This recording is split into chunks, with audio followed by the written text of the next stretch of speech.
Bueno, ante todo, buenas tardes, queridos colegas y socios de la Asociación de Guías de Turismo de Panamá, profesores y público en general que ha seguido nuestro ciclo de charlas durante estos 2 meses. Le damos la más cordial bienvenida. Hoy vamos a tocar el tema, el conversatorio sobre turismo y arqueología, que los organizadores son la asociación con el grupo de antropólogos unidos de Panamá. Le damos las gracias a la Cámara Nacional de Turismo por ser uno de nuestros auspiciadores, igual que la Autoridad de Turismo de Panamá. Hoy nos acompañan 3 profesionales que están vinculados a las ciencias de la antropología, la arqueología y de la arquitectura en el aspecto del concepto de restauración. La primera exponente será la arquitecta María Isabel Arrocha, que es egresada como arquitecta de la Universidad Santa María la Antigua. Tiene una maestría en restauración de monumentos e investigación de centros históricos de la Universidad de Cataluña en Barcelona, y ella es la que nos va a tocar el tema hoy sobre la difusión de estos elementos y aspectos en la parte turística. Ella también fue directora de Patrimonio Histórico en el antiguo Instituto Nacional de Cultura. Le damos la más cordial bienvenida, arquitecta. Los micrófonos son suyos. Voy a abrirla, Jennifer. Muy buenas tardes a todos. Bueno, primero quiero agradecer en nombre de mis compañeros y de la empresa Antropólogos Asociados el hecho de que nos hayan brindado este espacio para conversar, ¿no?, de algo tan importante como el turismo y arqueología. La verdad es que aplaudimos toda la iniciativa que está haciendo la Asociación de Guías de Turismo por prever información continua a todos sus asociados. Y bueno, en esta ocasión, pues vamos a hablar entonces acerca de ese contenido, ¿no?, acerca de los productos turísticos. Voy a compartir mi pantalla. Por favor, me avisan si se ve. Si se ve, Educo, ya la amplió, ¿Sí? está completa. Perfecto. Sí.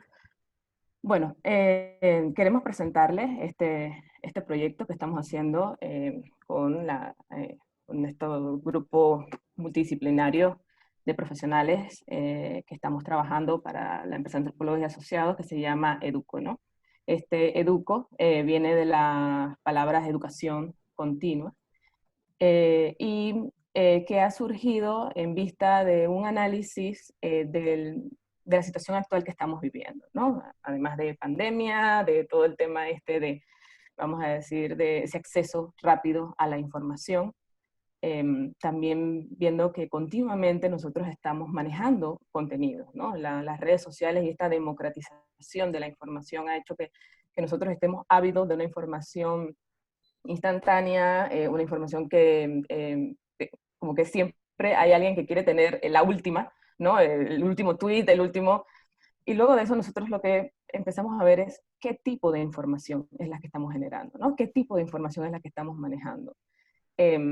Sabemos que esto tiene muchas bondades, el tema de el acceso a una información, pero también tiene muchos aspectos que van en detrimento de ese, vamos a decir, como del origen, ¿no?, de esta manipulación de la información. Entonces nosotros nos hemos encontrado que generalmente pues la información que manejamos a veces no está actualizada, a veces no es del todo cierta, y se masifica de una manera que entonces pueda que lo que se esté difundiendo no sea el contenido correcto, ¿no? Entonces, en base a esto, nosotros hemos ideado pues estas líneas de contenido, ¿no? De que nosotros desde nuestras expertise podamos aportar a una divulgación de un contenido académico veraz y que pueda servir para aportar a cada una de de las personas que necesiten o de las personas que pueda llegarle este conocimiento, ¿no? Entonces abordamos el tema, para nosotros nos parece que todo este manejo de este contenido, verás, es muy importante para el tema del turismo, ¿no? Y también del tema de los productos turísticos. O sea, el contenido hace que un producto turístico se convierta en una experiencia, ya que ese contenido es el que va a diferenciar el producto. Y esta experiencia va a brindar entonces a las personas que disfruten de esta visitación un aprendizaje. Esa experiencia, esa emoción, ese contenido, verás, va a hacer que ese producto, además de que tú puedas guiar a una persona por un sitio, pues también esa persona pueda terminar su recorrido con un aprendizaje, ¿no? Entonces, aquí nosotros somos conscientes de la labor tan importante que tienen ustedes como divulgadores todos los días de una información y más que todo de las bonanzas, ¿no? Por lo menos de nuestro país, identificado en los productos turísticos. Así que este contenido es muy importante. Entonces, hemos visto, ¿no? Por lo menos aquí tenemos un pequeño ejercicio. Vemos dos fotografías. La primera, pues, vamos a ver, casi encuentra las 7 diferencias, ¿no? Vamos a ver, hay un turismo dirigido ¿a qué? A arena blanca. A la gente le gusta la arena blanca, el mar azul. O sea, ahí vemos, tenemos el cielo azul, el mar azul, la arena, tenemos las palmeras, los troncos, aunque pareciera que fuera tomada desde un ángulo y luego la del otro. Pero en verdad, como vemos, la parte de arriba, o sea, la fotografía de arriba es Varadero y la fotografía de abajo es San Blas. Entonces, ¿qué es lo que nos brinda el contenido? El contenido nos ayuda a diferenciar el producto turístico y nos ayuda a brindar esa experiencia. No es lo mismo que tú vayas, bueno, hay personas que les gustará ir a Varadero, a su turismo de hotel y todo esto, pero nosotros podemos con un contenido bien difundido, o sea, con un contenido, decir o promover ese destino diciendo que tú vas a tener una experiencia porque vas a poder interactuar con la cultura guna. También decir que, bueno, Varadero solo es una línea de hoteles y playa, pero aquí tienes 365 islas, que vas del Pacífico al Caribe, o sea, tanto bonanzas que pueden tener un producto, pero ese contenido lo que va a ayudar es a potenciarlo y a que la experiencia entonces sea mucho más enriquecedora y diferenciada, ¿no? Si quieres un turismo de Playa Blanca, pues yo te ofrezco uno con muchas más posibilidades de que tu experiencia sea mejor. ¿Para qué nos ayuda también el contenido? Nos ayuda también en el tema del aprendizaje. Y es algo que bueno, cuando nosotros o en tema turista o por lo menos contratamos los servicios de personas con toda su expertise como guías de turismo, nosotros sabemos, o sea, vemos que a través de la visitación puedes generar un aprendizaje, ¿no? O sea, por lo menos aquí vemos unas fotografías, son de una escuela de Nata, que el 15 de agosto, pues ellos celebraron sus 500 años, hicieron su mural, hicieron su maqueta a los niños. Puede ser que lo más probable es que ese 15 de agosto no pudieron asistir al sitio arqueológico, pero es la diferencia del contenido o una visitación con contenido, o sea, no es lo mismo verlo en la escuela que entonces tú vayas al sitio, ¿no? Entonces, ese acompañamiento de esa persona, esa experiencia que van a generar los niños, va a tener un aprendizaje mucho más directa que solo hacer el mural, ¿no? Ese contacto con el monumento, ese contacto con ese patrimonio construido, ¿no? De igual manera, también vemos, al menos esta es una imagen, en el Camino de Cruces, esto es cuando se están, el tema de las minas de oro de California, cómo pasaban entonces en mula por el Camino de Cruces y ven cómo describen entonces toda la vegetación. O sea, pero es muy diferente de tú ver eso en una fotografía antigua que vivir la experiencia de ir al Camino de Cruces, caminarle y decir, bueno, yo estoy caminando por donde caminaron esos señores de la figurita, y es más, eh, puedo ver la huella de la mula del dibujito, o sea que no me están pegando mentira, en verdad, por aquí pasó este camino. Entonces, ese contenido, esa visitación acompañada de un contenido académico brinda un aprendizaje a la persona, ¿no? Además, el contenido también nos ayuda a complementar los productos turísticos. Por lo menos aquí vemos que es el caso que vamos a tratar en la ponencia de hoy.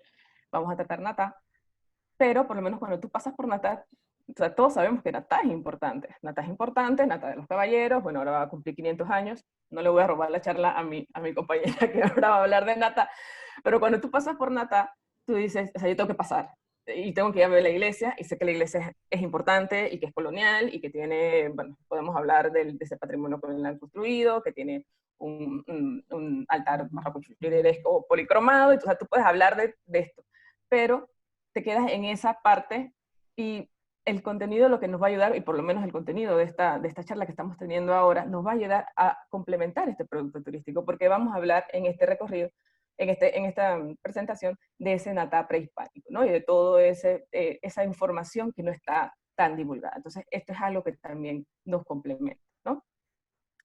Entonces, ¿cómo se genera este contenido? Este contenido se genera a través de investigaciones científicas, ¿no? A través de excavaciones arqueológicas, a través de estudios históricos, a través de un estudio del patrimonio cultural y natural, que haciendo mención a una ponencia que hizo la doctora Marixa Lazo hace unos días, no sé cuál era, pero decía, ¿no?, que ella fue era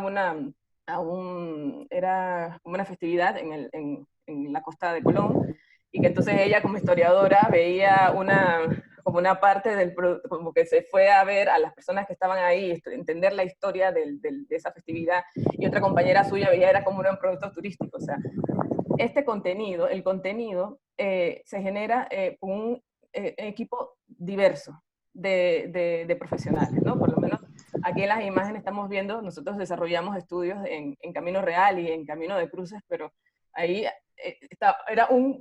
habíamos de todo: arquitectos, biólogos, historiadores, antropólogos, o sea, porque o sea, la diversidad de todas estas carreras hace que el producto sea mucho más rico, ¿no?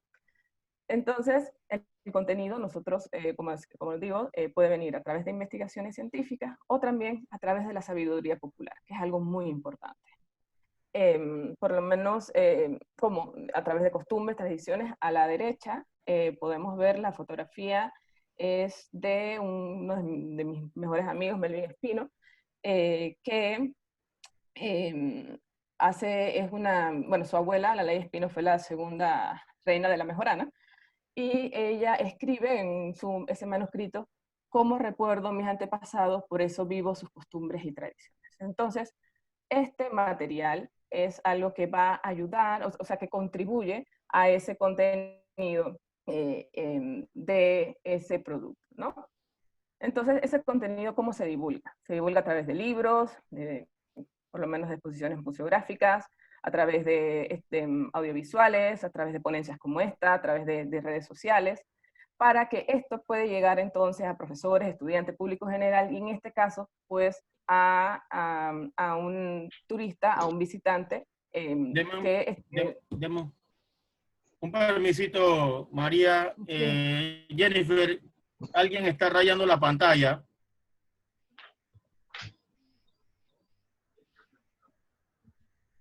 ¿Quién está rayando la pantalla?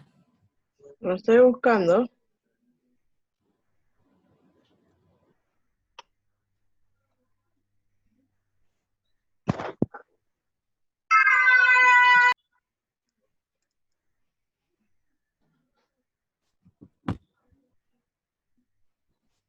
Dame un segundo. Voy a detener un momentito la presentación.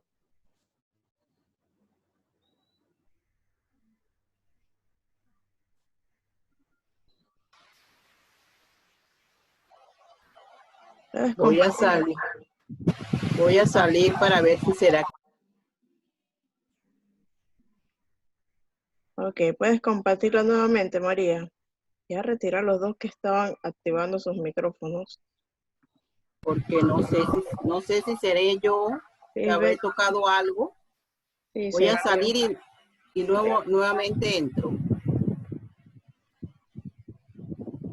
Ya se desactivó. le agradezco que no active el micrófono. Ajá, gracias. Listo, María, y disculpa. No, no Puede te preocupes. seguir, arquitecto. Bueno, en ese sentido, pues, hablando del contenido, ¿no? Aquí pues hablamos de también ver el tema de cómo esto va a ayudar en el tema del turismo post-COVID.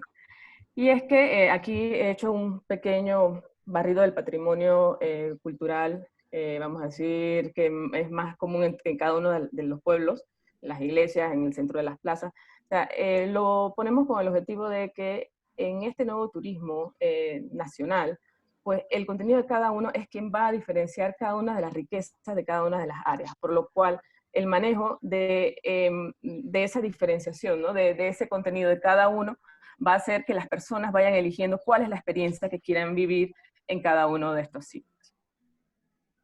Y luego para contextualizar, entonces tenemos el tema de hoy, que es cómo la arqueología entonces aporta este contenido, ¿no? En estas imágenes vemos, son imágenes del Instituto del STRAI, del Instituto Smithsonian, disculpen, que se ve una excavación arqueológica de Richard Cook en Cerro Juan Díaz. Y la arqueología lo que hace es que aporta al contenido una prueba material. Generalmente cuando tú ves en los libros de historia que dices que Panamá fue poblado hace 14.000 años y tal, pero tú como que eso es muy lejano. Entonces esa unión o esa cercanía de ese contenido a nuestros días es uno de los aportes que da la arqueología. Humaniza el patrimonio y además te ayuda a ver cómo era el estilo de vida de las personas, de estos primeros pobladores, ¿no? Nosotros dentro de nuestra línea de difusión hemos iniciado con el tema del Panamá prehispánico, que es lo que vamos a ver el día de hoy, por dos temas, primero por orden cronológico y segundo es porque este tema contextualiza nuestros orígenes. Generalmente, pues este tema es un tema de muy poca divulgación y es algo que lo vemos porque viene desde los libros de historia, o sea, hablamos muy poco de esta línea de contenido académico que casi no se ve y es por eso que tampoco lo podemos manejar. Entonces nosotros hemos tomado esta iniciativa iniciando con conversatorios como este y además con una pequeña campaña piloto en redes sociales de ¿Sabías qué?, ¿no? Para entonces aportar a esto y desde nuestra experiencia, pues entonces difundir los contenidos y que los mismos aporten a los productos turísticos de Panamá. Ahora mi compañero Jan Sebastián va a continuar con la ponencia. Muchas gracias, arquitecta. Bien, el segundo en exponer es el arqueólogo Jan Sebastián. Hizo su licenciatura en arqueología en la Universidad de British en Canadá, luego hace una maestría en la Universidad de British Columbia en Boston, y él es el que nos va a hablar hoy sobre una retrospectiva de la arqueología nacional, haciendo un énfasis sobre la cerámica que se ha encontrado en la región central del país. Muy buenas tardes, arqueólogo Jan Sebastián. Puede iniciar su ponencia. Buenas tardes, Rafael, y gracias a ti y a toda la Asociación de Guías de Turismo por organizar y también disponer de este espacio para poder conversar con todos ustedes sobre el Panamá prehispánico. Y para esta charla a mí me gustaría empezar desde lo más básico, que es la arqueología, dado que me parece oportuno e importante a la vez despejar algunos mitos y dudas que existen sobre esta disciplina de las ciencias sociales. En el continente americano, la arqueología es un componente de la antropología, la cual se entiende como el estudio científico del ser humano, su comportamiento y su sociedad tanto en el pasado como en el presente. En la definición más fundamental, la arqueología es el estudio de la historia humana a través de los restos materiales que las sociedades antiguas del pasado dejaron atrás. Por lo que el trabajo de un arqueólogo es determinar diferentes aspectos culturales a partir de los artefactos que fueron usados como utensilios de piedra, vasijas de cerámica, adornos de oro o concha, huesos animales, restos humanos, entre muchísimos más. Y una vez un colega mío me resumió la profesión de una manera muy sucinta, pero que me parece al tiempo precisa. A mí siempre me gusta recordarle a la gente, es que la arqueología no es lo que encuentres, sino la información que obtienes de los hallazgos materiales. ahorita no me está funcionando la presentación. No te corre la pantalla.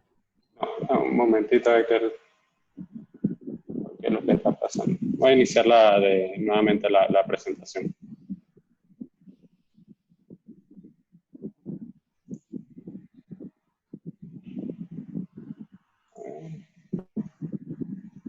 Ahora sí. Ok. Entonces, entre los temas que investiga un arqueólogo, son bastante diversos, porque abarca todo aspecto cultural de una sociedad.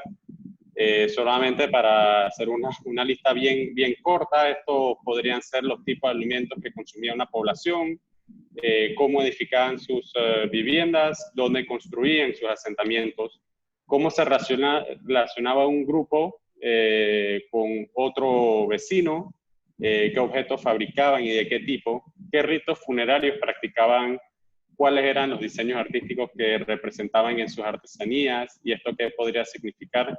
Y se lo juro que eso es solamente una lista que se queda corta al lado de toda la gama de investigaciones que nosotros podemos hacer sobre las sociedades pasadas.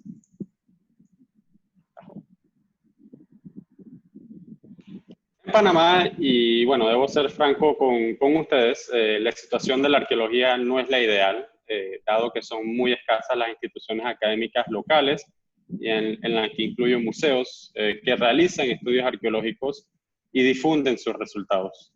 Esto, y a mi parecer, crea una percepción que es poco lo que se investiga sobre las sociedades antiguas que habitaban en Panamá.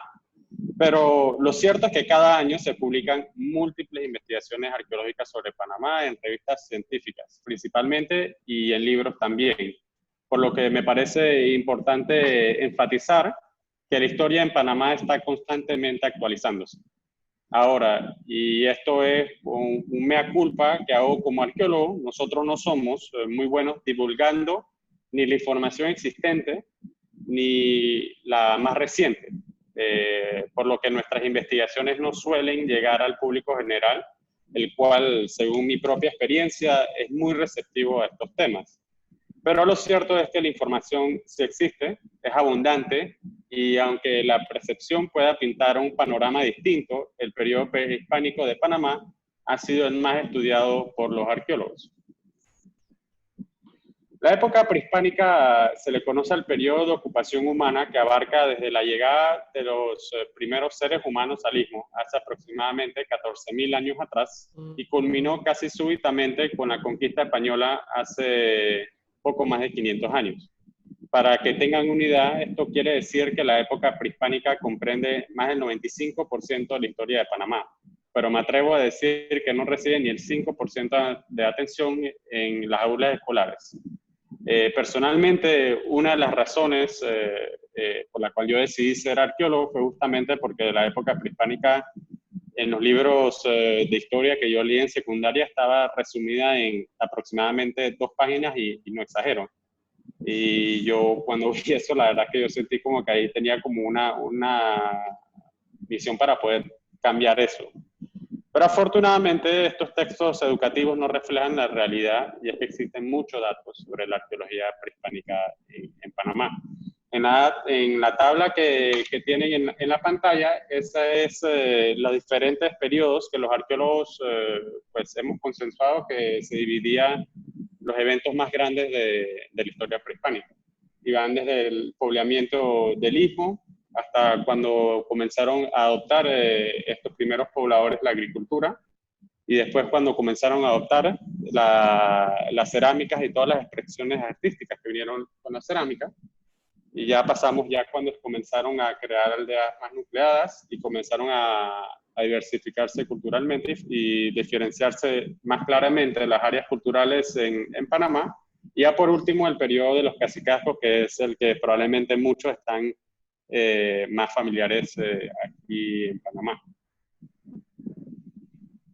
Y bueno, yo después de conversar con Rafael sobre la expectativa que hay sobre este conversatorio, decidí explorar con mayor detalle algunos de los principales conceptos de la arqueología prehispánica ya que me parece que son fundamentales para entender la historia de Panamá. Es importante tratar de hacerlos sentir más familiarizados y cómodos con estos temas.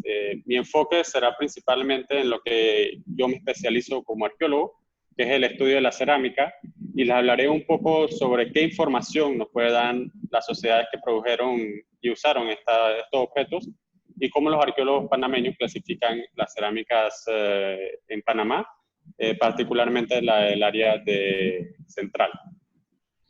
Y bueno, a pesar de su gran tamaño, el continente americano fue el último en ser poblado por los seres humanos, porque tuvieron que esperar a que un puente terrestre llamado Beringia emergiera desde el mar para conectar por primera vez Rusia con Alaska. Esta conexión entre América y Asia ocurrió luego que el nivel del mar descendiera entre 120 y 140 metros por debajo del nivel actual, lo cual permitió que los humanos lo usaran para llegar hasta América. Una vez en suelo americano, entre 19 y 15.000 años atrás, los primeros pobladores se fueron adentrando paulatinamente al continente, tanto usando rutas por tierra y otra por mar a lo largo de la costa del Océano Pacífico. El poblamiento de Panamá inició hace aproximadamente 14.000 años atrás por personas que llegaron por embarcaciones. Sin embargo, el entorno natural de Panamá en ese entonces era muy diferente al que vemos hoy en día, porque el nivel del mar estaba tan bajo que la costa panameña se extendía varios kilómetros de lo que hoy es mar adentro. O sea, solo imagínense estar parados en la cinta costera y desde ahí solo ver una gran planicie, y las islas que hoy conocemos como Taboga y Perico eran en realidad la cima de dos cerros. Este fue el paisaje que recibió a nuestros antepasados cuando llegaron a Panamá y se asentaron en el istmo.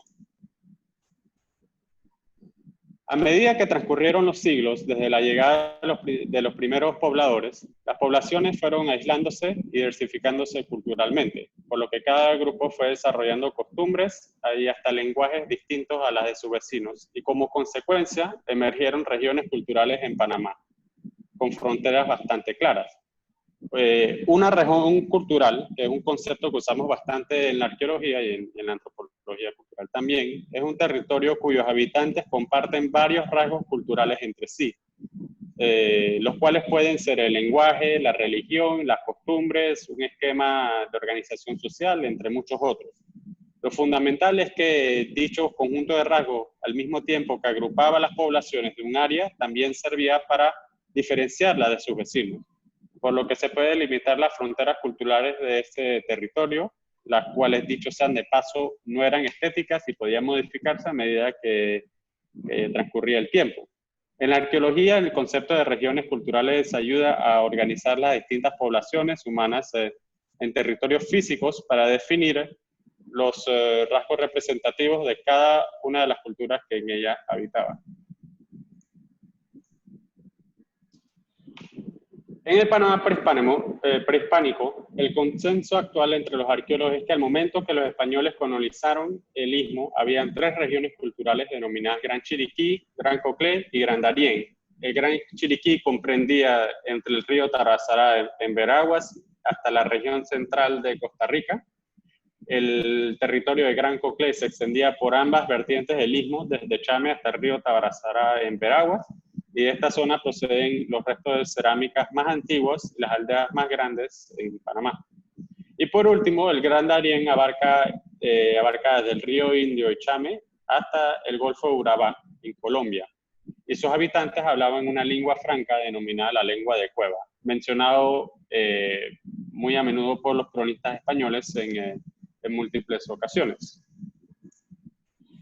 Tal vez algunos de ustedes se estén preguntando, pues, cómo nosotros, los arqueólogos, sabemos que existían estas regiones y hasta dónde abarcaban los territorios. Y la respuesta está nuevamente en los restos materiales que nuestros antepasados crearon, usaron y finalmente nos dejaron atrás. A medida que cada cultura fue desarrollándose por separado, fueron emergiendo diferentes maneras de hacer las cosas, como, por ejemplo, construir sus viviendas o enterrar sus difuntos. Asimismo, también surgieron diferentes maneras de hacer objetos que ellos usarían y distintas formas de plasmar en ellos las ideas o símbolos culturales como diseños decorativos. Es por ello, por ejemplo, que los diseños en las molas y las naguas se ven diferentes y hasta nosotros podemos fácilmente atribuir su confección a artesanos Guna o Nove respectivamente, porque son expresiones artísticas que representan símbolos culturales, son símbolos de la cultura que las produjo. Lastimosamente, los marcadores culturales tan obvios e importantes como las vestimentas no sobreviven mucho tiempo en el suelo, porque se desintegran. Pero afortunadamente, hay otro tipo de objeto muy informativo que nuestros antepasados usaron frecuentemente y es comúnmente recuperado por los arqueólogos, y es la cerámica. Lo que en el mundo de la arqueología nos referimos a la cerámica, ustedes posiblemente la conocen con otros nombres como cántaro, vasija de barro u olla, pero al fin y al cabo estas definiciones describen el mismo tipo de objeto. Aunque es muy posible que en sus casas tengan algunos objetos de cerámica que utilizan como potes para sembrar plantas o vajillas para servir las comidas, lo cierto es que nuestros antepasados usaban estas vasijas mucho más que nosotros. Y es por eso que cuando los arqueólogos excavamos en sitios en Panamá, hallamos cantidades impresionantes de fragmentos de cerámicas enterradas en la tierra. A mí siempre me gusta recordarle a la gente que la cerámica representa el primer material sintético que fue desarrollado por la humanidad. Un aspecto muy visual que puede poseer la cerámica es la decoración, dado que los artesanos podían plasmar en sus vasijas los símbolos de su cultura. Los diseños decorativos de la cerámica pueden ser creados empleando dos técnicas o modalidades muy distintas. Una llamada la decoración plástica y la otra la decoración pintada.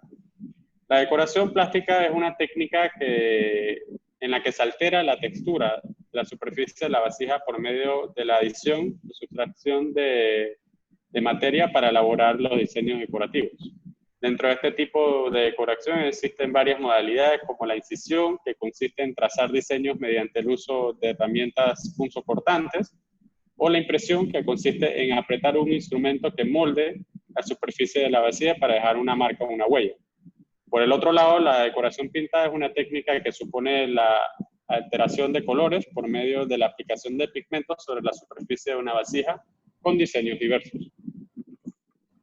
Los alfares prehispánicos en Panamá usaban brochas de diferentes grosores para dibujar sus diseños usando diferentes colores o pigmentos.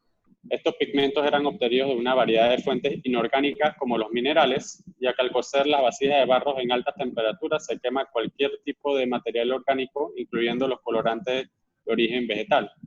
A través del periodo prehispánico, estos artesanos en Panamá utilizaron 4 colores distintos para pintar sus vasijas: el rojo, el blanco, el negro y el morado, los cuales se obtenían de diferentes fuentes.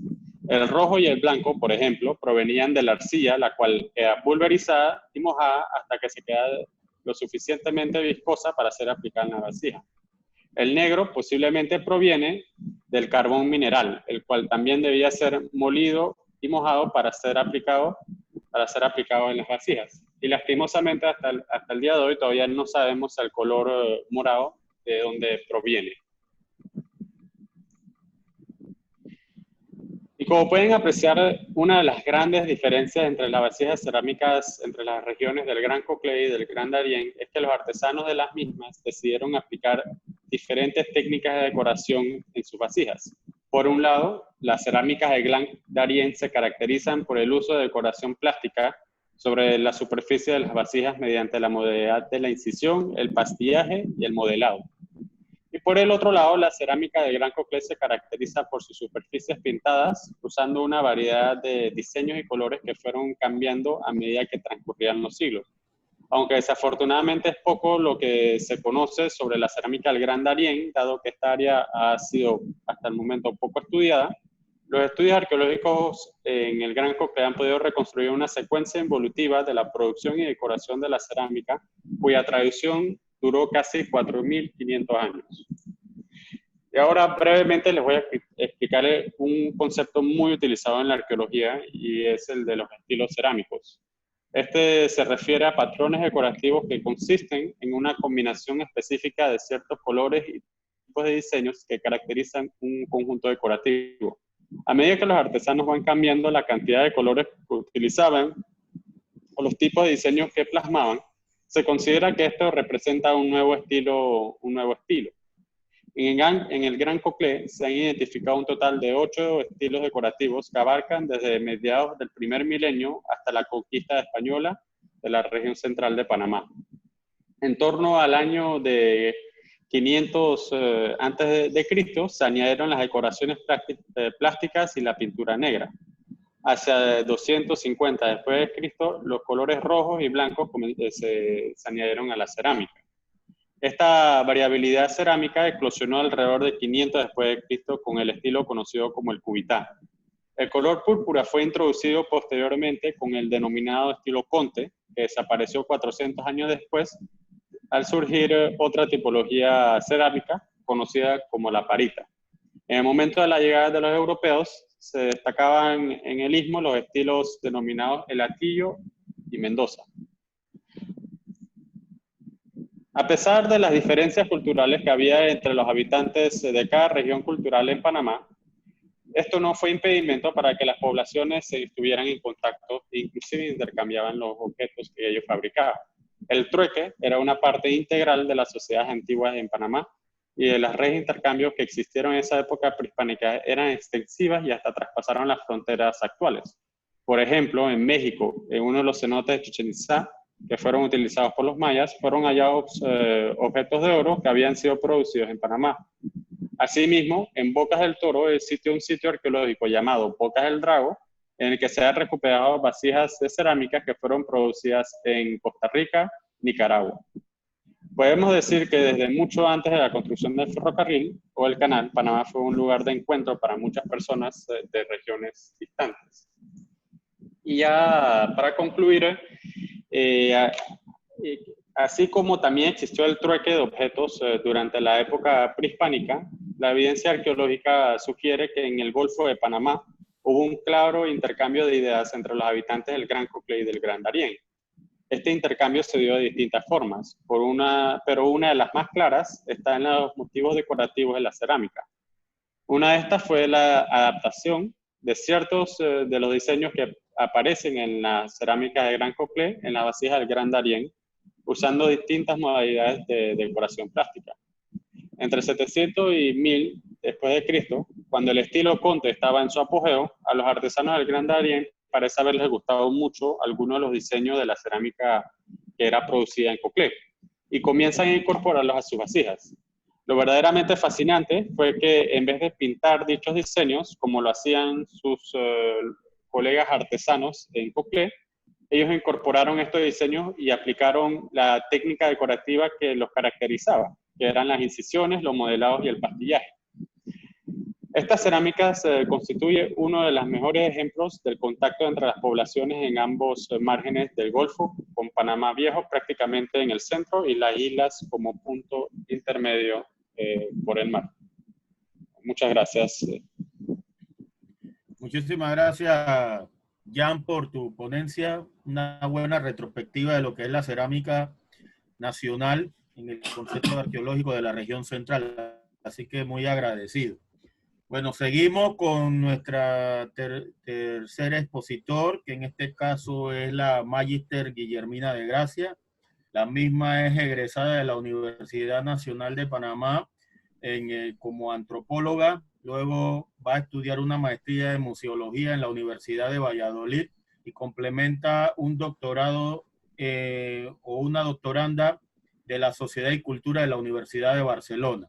También fue subdirectora nacional de Patrimonio Histórico en el antiguo Instituto Nacional de Cultura de nuestro país.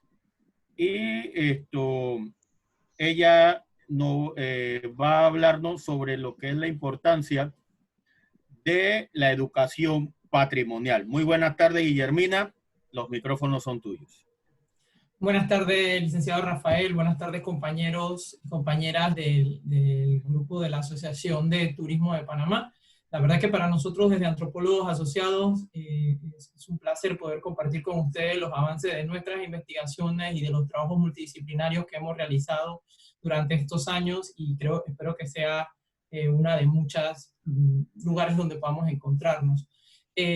Hablar del tema prehispánico en Panamá también se puede abordar desde la arqueología y la etnohistoria, y siempre lo que queríamos resaltar durante todas estas presentaciones es que son temas multidisciplinarios, que al final es la información que la mayoría de ustedes utilizan, sobre todo los que trabajan en patrimonio, en un país con mucho patrimonio cultural y en un país donde el 90% de sus museos la temática es histórica, arqueológica y etnográfica. Entonces yo le voy a abordar un tema que está muy, sobre todo viendo los 500 años de la ciudad de Panamá. La otra ciudad a cumplir 500 años es Natá, o Natá de los Caballeros, como ustedes le quieran llamar, y que ha sido una ciudad, gracias a los estudios de la arqueología que se ha realizado, aunque a diferencia de ciudades como Panamá Viejo, Natá no se ha hecho tanta investigación, pero sí se ha realizado investigaciones arqueológicas que demuestran que antes de la llegada de los españoles, este era un asentamiento prehispánico, lugares donde residía la población, y este mismo asentamiento prehispánico, aprovechando prácticamente lo que habían hecho los españoles durante el siglo XVI, transformar los asentamientos prehispánicos en ciudades coloniales. Hablaré un poquito de esos estudios históricos apoyados ¿no?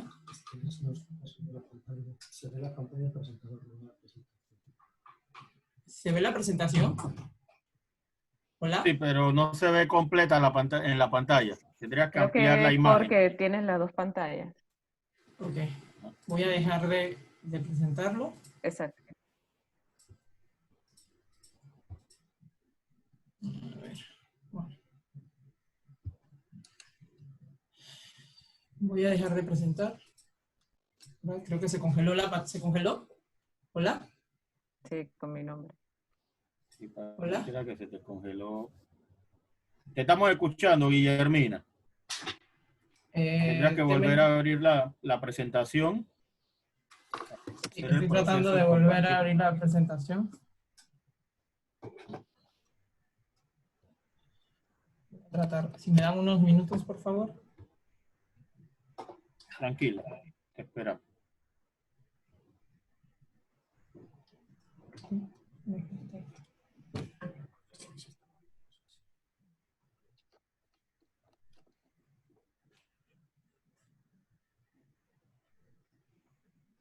Okay.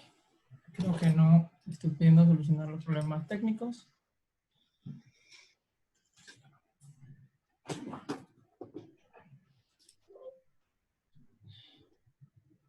No puedo, la verdad, solucionar los problemas técnicos ahorita. Okay. Tendrías que... ¿Qué te aparece, Guillermina? No, se me ha congelado la computadora. Es la conexión entonces, ¿sí? Pero es que te escuchamos bien. ¿Me escuchan bien? Sí, te escuchamos y te vemos bien. Ok, bueno. Intenta compartir. Voy a intentar compartir. ¿Se puede ver? Aún no. Okay. No está cargando. Está cargando. Voy a intentar dejar de compartir.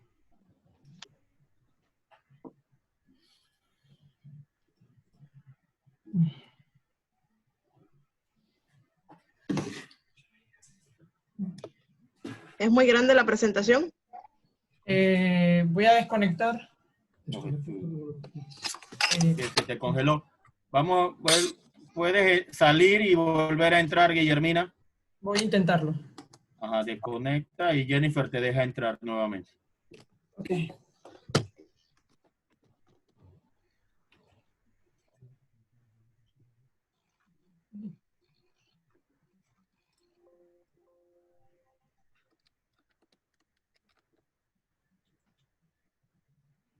Que ahora se me ha congelado la pantalla totalmente, chicos.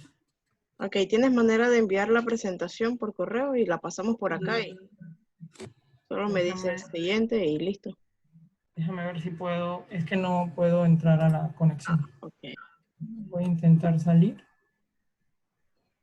Intenta salir y volvemos a conectarte, exactamente. Sí, no hay problema.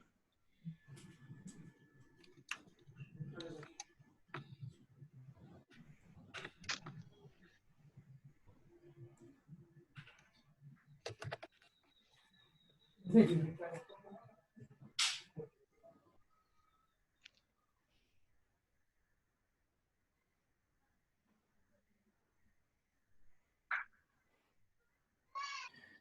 muchachos, vamos a esperar que...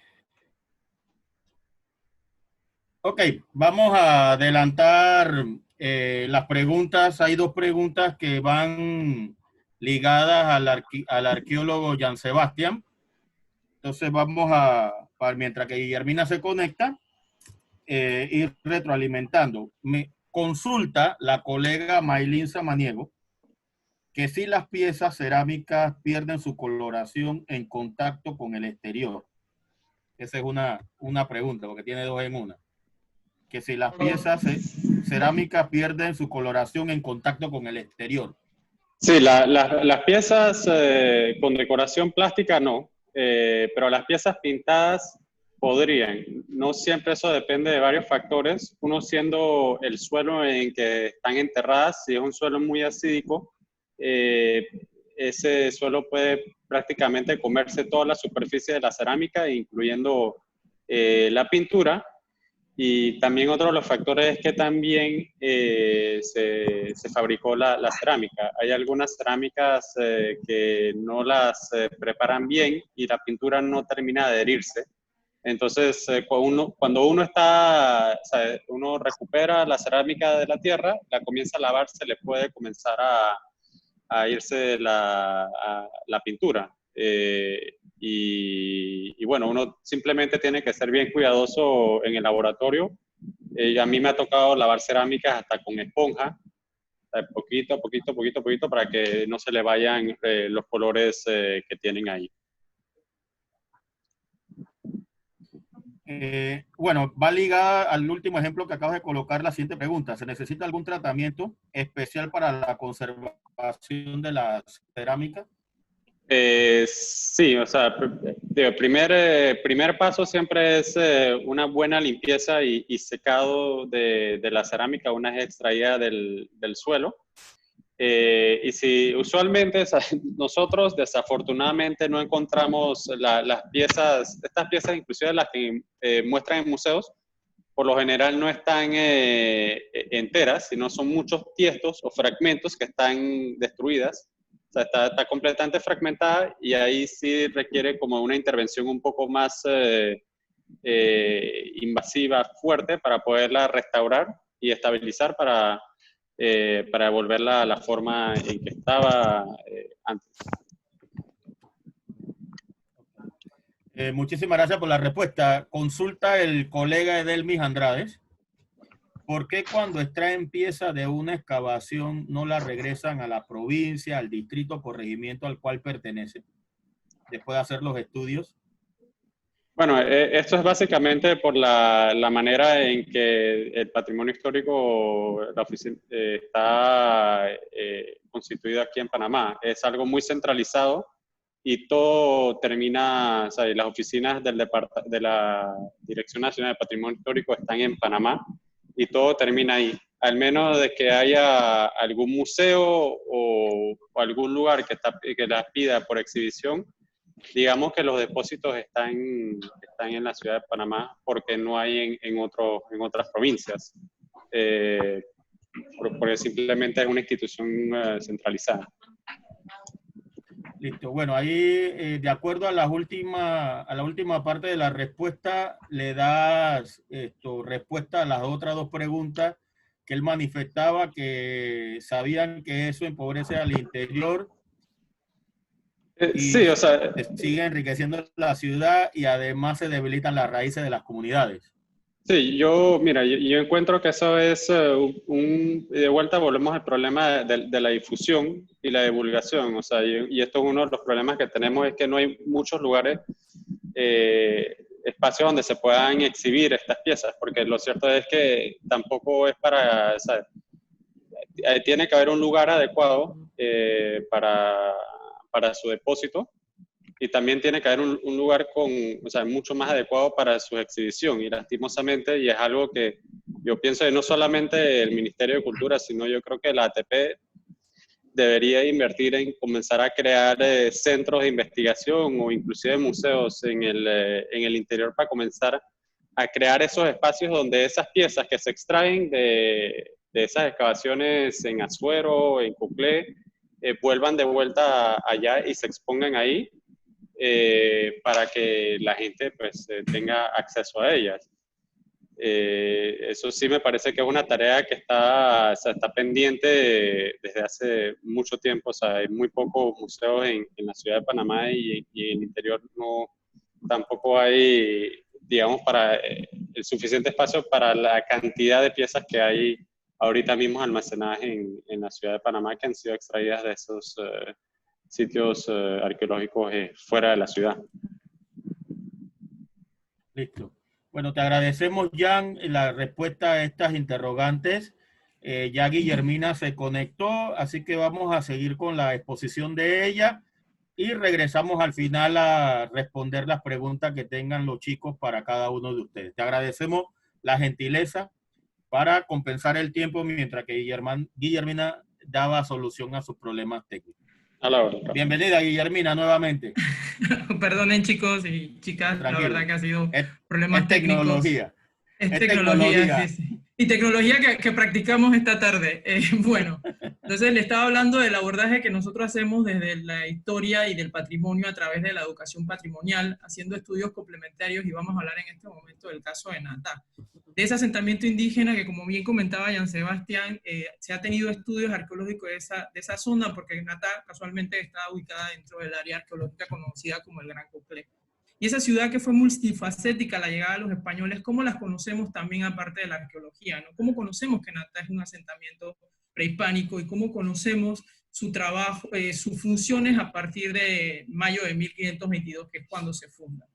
Entonces, bueno, nos apoyamos siempre en la historia, como bien señalaba el profesor Edelmi hace 2 o 3 semanas en un conversatorio que ustedes hicieron muy acertado sobre de qué beben los guías de turismo, y beben de la historia, ¿no? Y es conocido que toda esa información que se tiene sobre el Natá, el Natá colonial, se tiene gracias a los documentos históricos a partir de 1515 con la llegada de Pedrarias.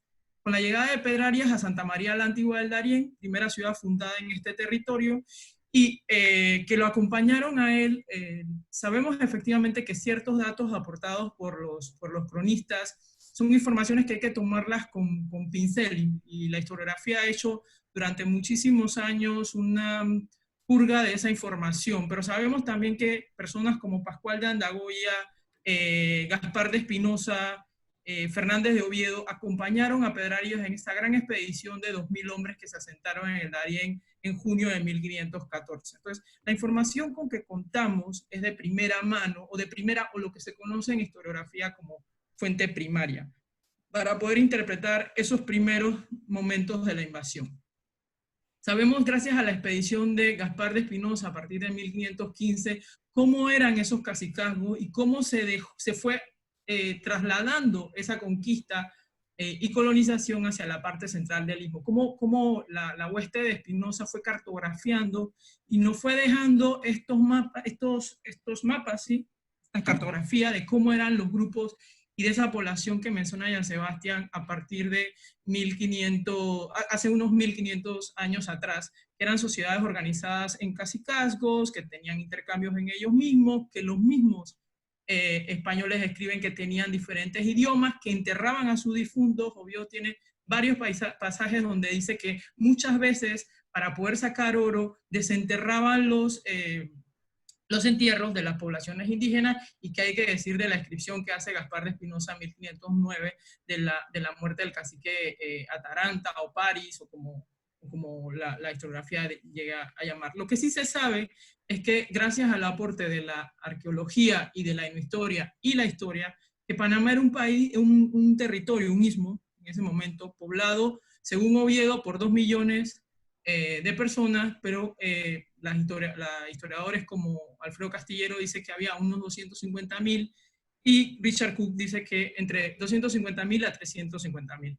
Lo que quiere decir que esos 7 grupos étnicos que quedan actualmente tienen que estar muy vinculados a esa población indígena que estuvo en Panamá, aunque hay evidencias también que mucha población indígena fue trasladada cuando, por ejemplo, se hizo la conquista del Perú o cuando Pedrarias en el 26 se trasladó a Nicaragua.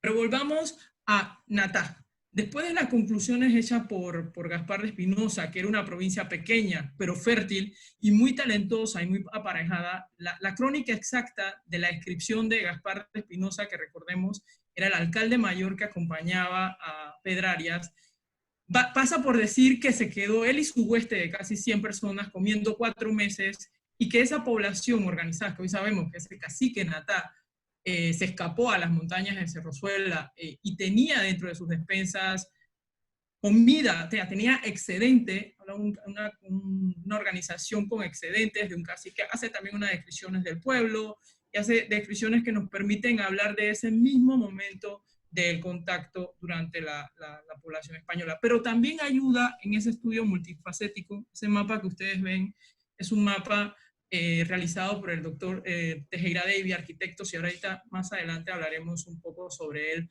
que terminaría, hablaremos sobre cómo ese estudio histórico complementan la arqueología y la pregunta que nos hacía Rafael de cómo creamos, cómo hay un grupo tan diverso, ¿no? Se aborda la historia de diversos enfoques.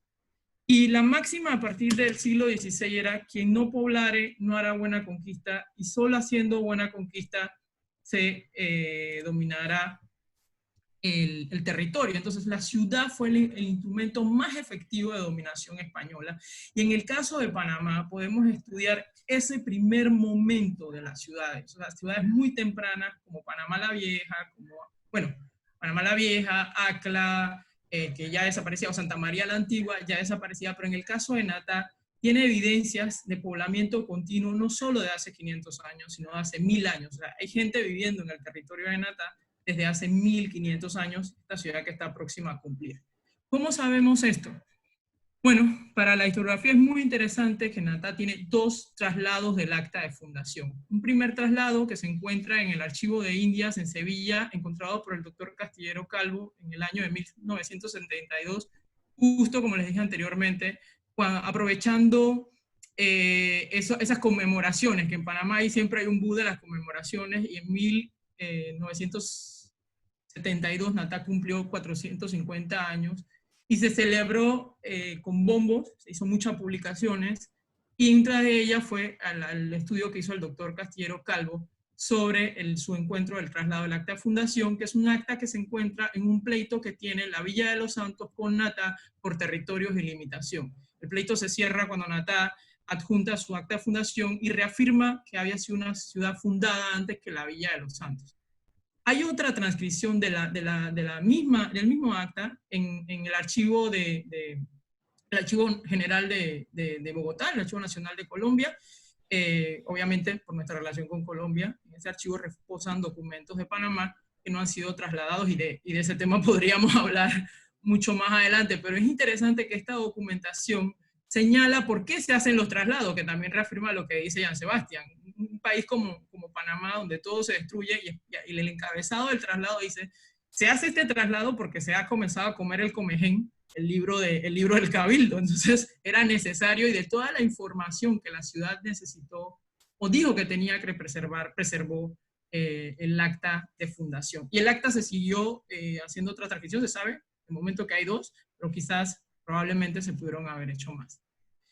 Se funda en Natá esa ciudad porque tenía todos los bastimentos necesarios, y seguimos utilizando bibliografía primaria o fuentes primarias, transcripciones de archivos de India, y se funda en esa ciudad, y en esa misma acta de fundación aparecen los nombres de las poblaciones indígenas que muchos de ustedes conocerán y o que nos han enseñado desde pequeños: Chirú, Ocherú, Urracá. O sea, podríamos hablar de todos esos pueblos o esa nomenclatura toponimia indígena muy poco estudiada en Panamá, pero que todavía, si yo le hago una encuesta rápida, ustedes me dirán: oye, yo vendo Penonomé, y de Penonomé tengo una historia, porque también a partir, yo diría que del siglo pasado, se comienza a transformar todo esto en una serie de mitos, que en parte son verdades y que en parte son mitos, pero ya podríamos, si quieren en las preguntas, hablar de eso.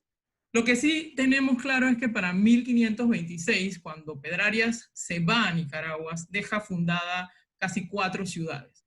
Estas eran las ciudades que la había dejado. Santa María la Antigua del Darién se termina de despoblar en 1525, Acla por 1550, Nombre de Dios se refunda en 1522, en 1520 y en 1522 Natá. Y si ustedes hacen un panorama de las ciudades más pobladas en este país, están en la margen del Pacífico.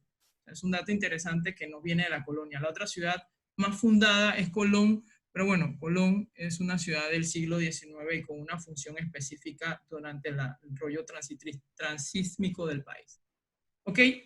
Seguimos utilizando las descripciones para poder hablar de ese pasado prehispánico y traerlo al pasado colonial y también traerlo a nuestros días, ¿no? O sea, Oviedo, que visita Natá en 1527, cuando la ciudad apenas tenía 5 años, hace estas descripciones, porque las crónicas hablan muy poco de la cerámica. Esta es una de las que hablan sobre cómo eran las casas, esos bollos que ustedes repiten, o sea, que conocemos, redondos, y habla de que en la punta de esa casa, ya después ustedes me podrán contar, hay algunas comunidades me contaba Jonathan Kiel, que está llevando un proyecto sobre arquitectura indígena en la comarca Nove, me contaba Jonathan Kiel, que todavía hay algunas comunidades que colocan esta cerámica, esta punta de barro en la punta de la choza.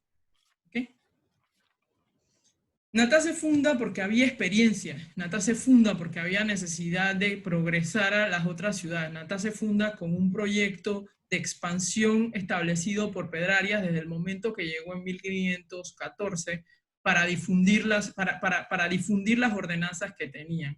Era una de las primeras veces que se traían órdenes concretas de fundar ciudades y ya se tenía características. El rey Fernando desde Valladolid le escribe las ordenanzas Pedrarias y le dice: por favor no creo que el rey utilizara esa palabra, yo soy más la que utilizo la palabra por favor, pero era, hagan casa, hagan lugares en asientos desde el primer momento que quede bien hechos, porque si están bien hechos del principio, bien hechos parecen. Hay muchas historias de ciudades que se volvieron a fundar luego de su primer lugar donde estuvieron.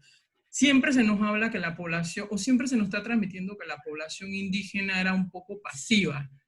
Natá sufrió muchos ataques, sobre todo en la población del Cacique Urracá. O sea, sufrió muchísimos ataques, no se sabe si se mudó de cierta posición. Estudios arqueológicos realizados en los años 90 por Laurel Brice y en los años 70 por Richard Cook, hablan de de un lugar donde se encuentra el asentamiento, donde ellos consideran que se encuentra el asentamiento indígena. Sin embargo, volvemos a lo mismo, sigue careciendo Natá de estudios que amplíen esa información prehispánica.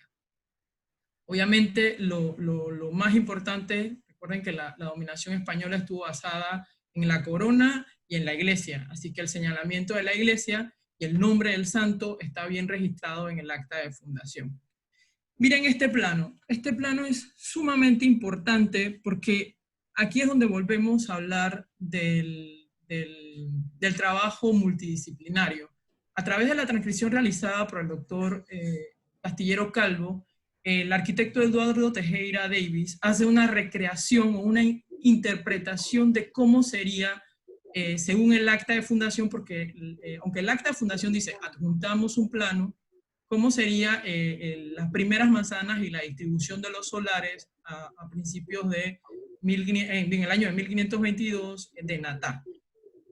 Miren que en ese momento el cabildo estaba al lado de la iglesia, ahorita ya ustedes saben que el cabildo de Natá está al costado de la plaza, pero siguen manteniendo de ese pasado colonial la plaza. Este es un plano que se encuentra en el Archivo Nacional de Panamá de 1515, realizado por el ejército americano, y aquí aparece, aunque ustedes no lo ven, está la iglesia San Juan de Dios, la iglesia catedral, la iglesia hospital San Juan de Dios, y por acá estaba la capilla Soledad, que fue destruida en los años 40 para construir la vivienda de unos familiares de apellido Chiaris en Natá. Pero sí se conservan los nombres de la calle. Por ejemplo, por aquí pasaba la calle que se llama la calle la Villa de los Santos.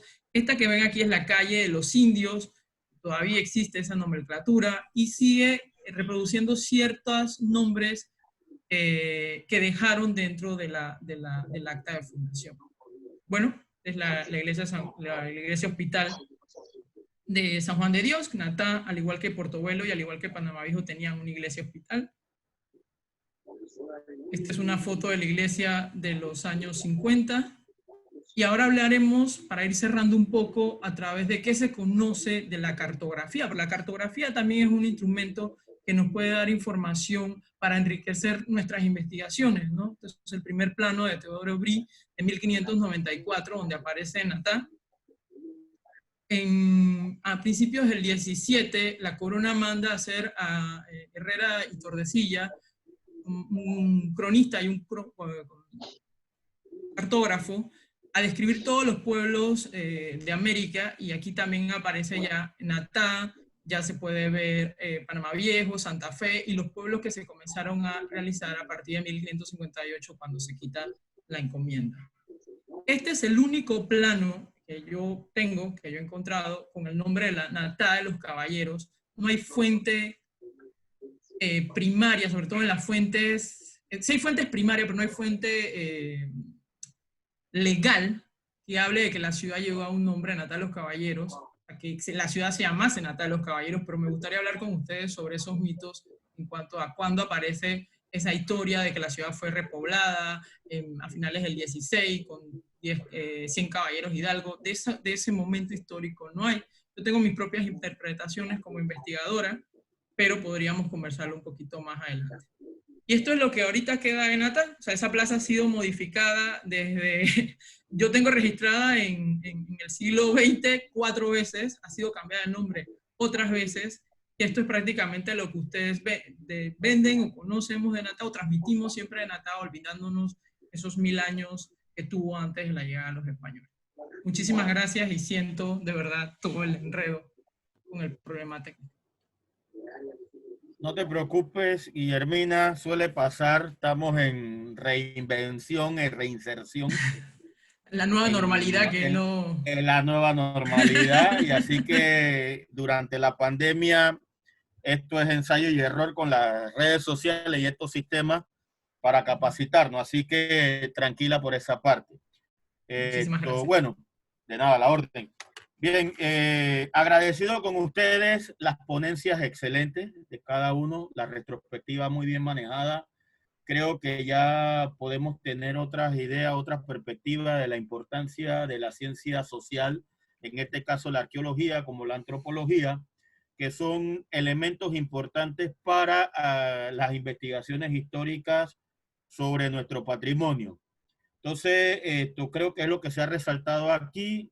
Nos queda a nosotros investigar un poquito más y ampliar sobre estos temas. Hay preguntas, ya hicimos las dos primeras. Le pregunta la compañera Maylin Samaniego a la arquitecta María Isabel que si ella considera correcto que algunas veces los guías demos énfasis al contenido tradicional dejando de un lado el contenido científico. Ejemplo, como el altar de oro, que tiene una parte fábula y tiene otra parte de evidencia científica a su origen. Así que, ¿qué nos puede decir la arquitecta en ese sentido? Bueno, va muy de la mano con lo que hablábamos del manejo del contenido, ¿no? Yo creo que, vamos a decir, existen estas leyendas urbanas de las que uno puede hacer mención en una guía, bueno, por lo menos casualmente eso es lo del altar de oro, ¿no? Que vinieron, que trajeron el altar, que le pusieron brea y que lo trajeron, pero la verdad es que el contenido académico es que eso... Sencillamente esa historia no pasó, ¿no? Esa historia no pasó, la iglesia se incendió en 1737, el altar es posterior. Entonces, yo lo que sí aconsejo, pues, es que primero irse a la fuente real, a la fuente correcta, y que todos este temas de tradiciones o leyendas se puedan abordar desde un sentido vamos a decir, como anecdótico, porque sabemos que esas cosas se llevan bien vamos a decir, en esas visitas, ¿no? Pero, ¿qué pasa? Pasa que en el mismo altar, cuando llegas, y bueno, ustedes que tienes en la parte de al frente un monolito que te explica la historia. Entonces, más que aseverar o sea, lo que no se debe es aseverar las leyendas urbanas si no tienes una fuente de cómo contrastarlas, ¿no? Entonces, porque si no te encuentras como que, no es que estaba pegando mentiras, es que eso es una tradición, vamos, una leyenda urbana, pero la realidad es que sencillamente pues este altar viene de otra época. Lo que sí se podría decir, ¿no? Ahí es que en verdad lo que sí vino de Panamá Viejo, piedra a piedra, es la fachada de la Merced. O sea, eso sí está desde que, bueno, vamos a decir que es el primer ejemplo de reciclaje de arquitectónico, que un edificio, bueno, en ese tiempo pues se traslada de una ciudad fundacional a otra, ¿no? Pero yo sí creo que las dos cosas son importantes, pero cada una con la matiz, o sea, dándole su matiz de realidad, ¿no? Una cosa es algo meramente una leyenda urbana y luego lo otro que sí es lo científicamente o lo académicamente corroborado. Y que le va a dar Muchas gracias, credibilidad, y arquitecto. que le va a dar credibilidad a la persona que está diciéndolo. O sea, algunos dicen eso, pero en verdad es eso. Muchas gracias, arquitecta, por la respuesta. Pregunta nuevamente Maylin Samaniego. Puede contestar Guillermina o puede contestar Jan. ¿Qué características naturales o geográficas hicieron o hacen que la región de Natá sea tan atractiva para los asentamientos del ser humano? Si quieres, yo empiezo. Yo creo que, bueno, Natá ha estado poblado desde hace más de 1000 años. Desde 500 después de Cristo es que tienen las primeras evidencias de que había poblaciones humanas en Natá. Inclusive podría ser un poquito más temprano que eso, pero aún faltan más investigaciones arqueológicas por hacer ahí. Y yo pienso que una de las principales razones por las cuales se asentaron ahí los indígenas en su momento era la cercanía con el río Chico, que ahí, o sea, aparte que tienes toda la planicie fértil para poder cultivar alrededor del Cerro Suela, pero también el río Chico te permite navegar y llegar al mar, de ahí poder conseguir otros recursos marítimos. Por ejemplo, en las excavaciones arqueológicas que se han hecho en esa región, uno de los principales fuentes de comidas que tenían los indígenas en Natá eran los moluscos, como la concha negra, que inclusive hoy en día los natariegos siguen recolectando de los manglares. Y yo creo que ese acceso que tenía el río Chico pues le permitía a los indígenas, o sea, lo hacía atractivo y posiblemente, y esto es algo que no descartamos, pero es meramente hipotético, la cercanía con los centros ceremoniales de Sitio Conte y el Caño, que no están muy lejos de Natá, puede haber sido algún factor para que los indígenas se sentaran ahí. Y yo pienso que los españoles simplemente encontraron ya una aldea grande, fértil, o sea, con una abundancia agrícola, que por lo que significa que podía sostener a mucha gente ahí, y ellos simplemente fundaron ahí mismo donde estaban el pueblo indígena. Y además que el río Chico nuevamente les permitía navegar hacia el mar e inclusive llevar algunos de sus productos a otros puertos coloniales como el de Panamá.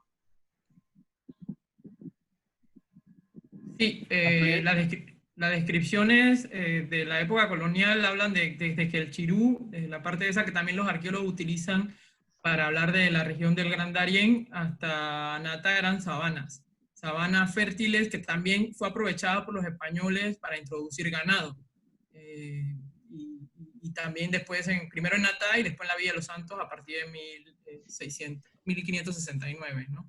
Entonces sí, tenían sociedades con excedentes, que más, Espinosa cuando se fue de Natá, en su relación escribe que le dijo a los indígenas que sembraran maíz, que él volvería a recoger, y Espinosa, que no fue el primero en pasar por Natá, sino Gonzalo Fernández de Oviedo, le dice, si quieres comer, en Natá es un lugar donde se puede conseguir comida, o sea, la producción del maíz, que eso también, bueno, podríamos hablar sobre cuánto tiempo llevamos comiendo bollos como sociedades, ¿no? Listo. Muchísimas gracias por la respuesta. Manifiesta el colega Delmis Andrade que él visualizó en una foto donde se apreciaba en la iglesia de Natá con la palma de la libertad. ¿Tienes alguna referencia de ese detalle, Guillermina?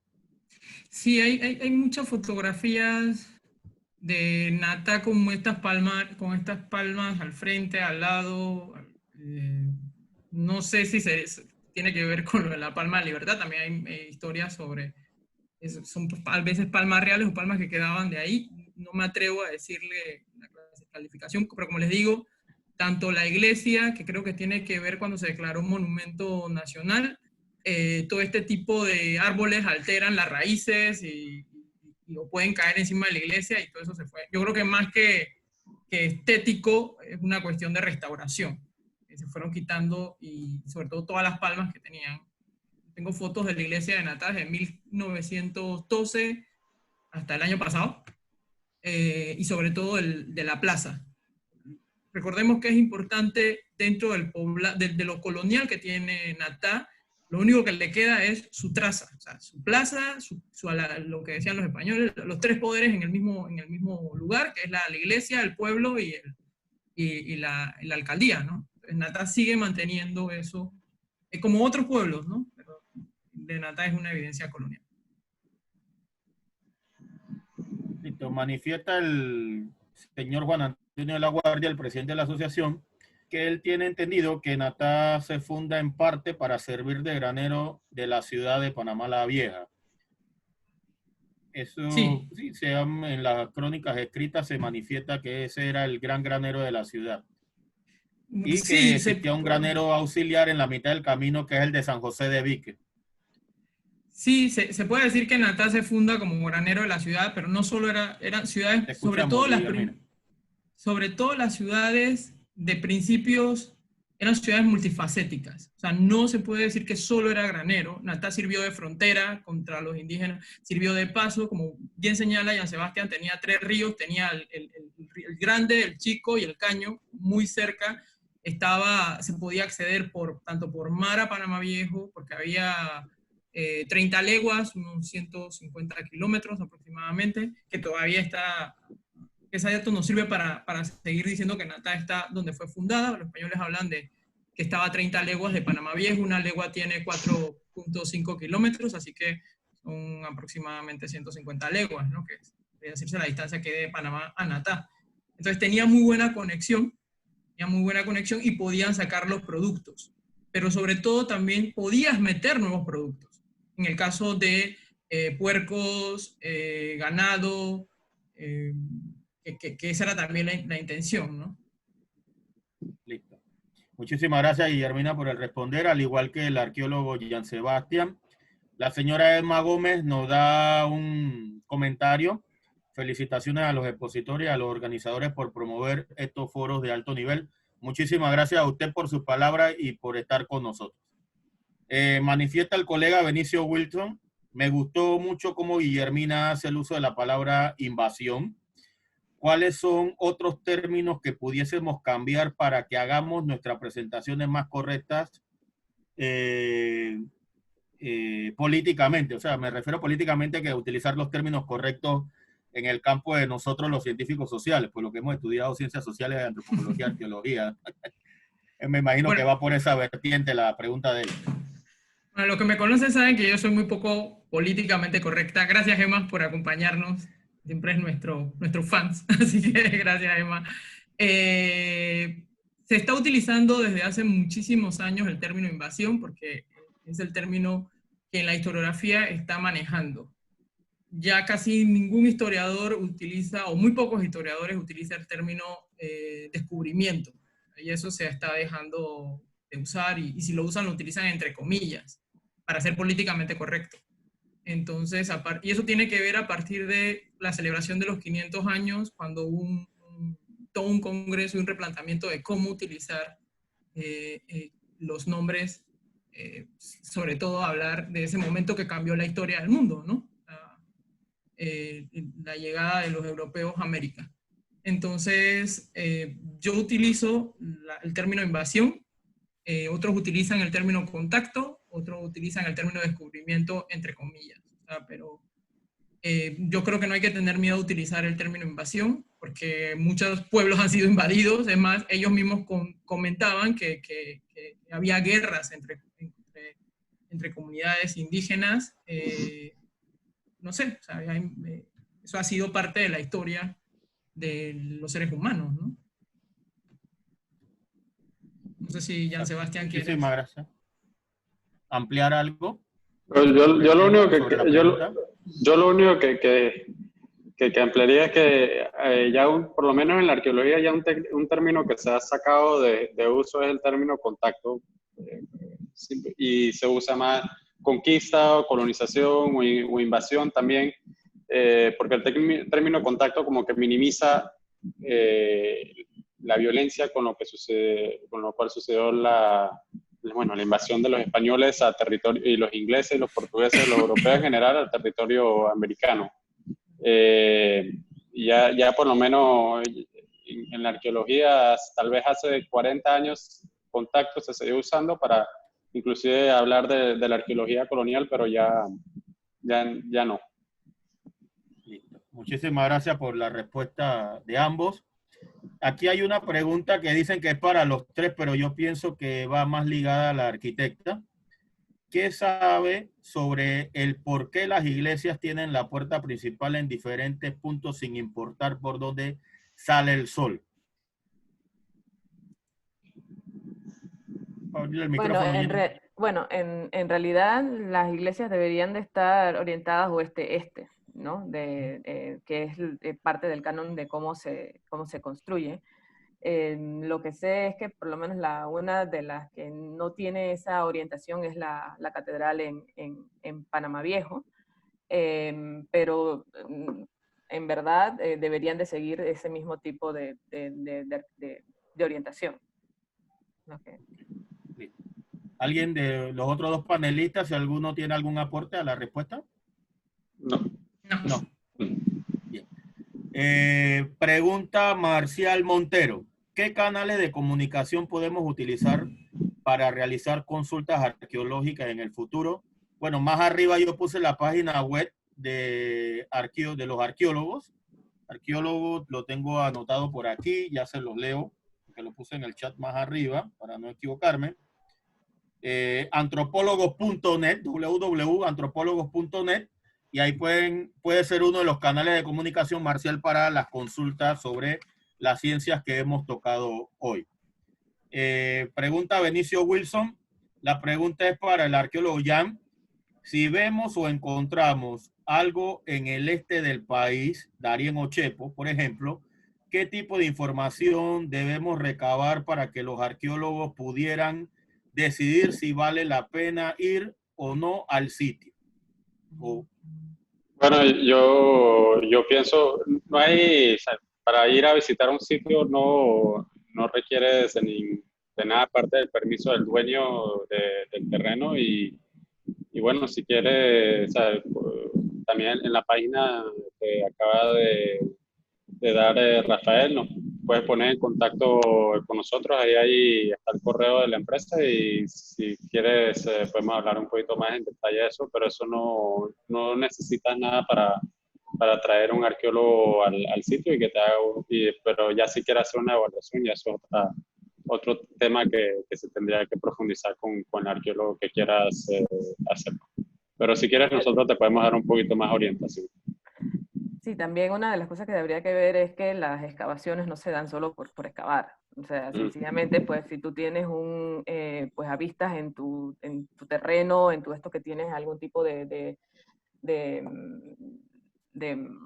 has tenido algún hallazgo, pues eso generalmente, pues sí, puedes tener una primera evaluación de profesionales como los arqueólogos, pero en verdad uno de los procedimientos es, entonces, eso, dependiendo de esa evaluación, pues tú tienes a la entidad rectora, que es la Dirección de Patrimonio, que a través con sus arqueólogos, con su departamento, pues vas y haces una visita también exactamente, como de una visita de campo, ¿no? Y refiriéndome a una de las preguntas que se hizo primero también con respecto de por qué las colecciones no vuelven a los sitios, también es que tenemos que pensar que cuando se hacen este tipo de investigaciones y estas campañas arqueológicas, estas excavaciones, pues no es solo excavar por excavar. O sea, para poder que nosotros, que uno de esos hallazgos tenga tanta información como todo lo que hemos dicho hoy, es que eso tiene que estar acompañado de una investigación histórica. Entonces, hay muchas veces que prácticas no, vamos a decir, las no buenas prácticas, o sea, el huaqueo, todo esto descontextualizan las piezas y entonces se pierde mucha información.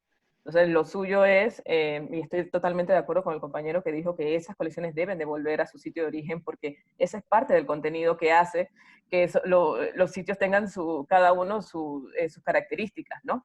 Pero sí es muy importante establecer las buenas prácticas y más en todo en el tema de arqueología, es que un hallazgo que tenga yo, o que tenga Jean Sebastián, o que tenga Rafael, puede aportar a una investigación que esté haciendo otra persona y así, ¿no? Entonces, que a veces lo que necesitamos es también tener conocer esos procedimientos y que entonces también, vamos a decir, profundizar y aunar a este tipo de investigaciones científicas para poder tener esta rica conversación que estamos teniendo. Muchísimas gracias, arquitecta, por ampliar la respuesta. Pregunta la compañera Inés Lescano. Sobre las culturas prehispánicas existen interpretaciones de la cerámica. Mi pregunta es, ¿también se conoce interpretaciones sobre los hábitos alimenticios?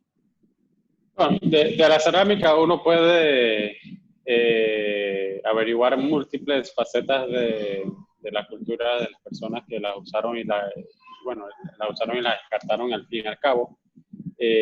Uno puede, en base a la manera en que lo estaban haciendo, podemos establecer dónde eran los límites, tal vez de unas fronteras culturales con sus vecinos que la hacían de otra manera.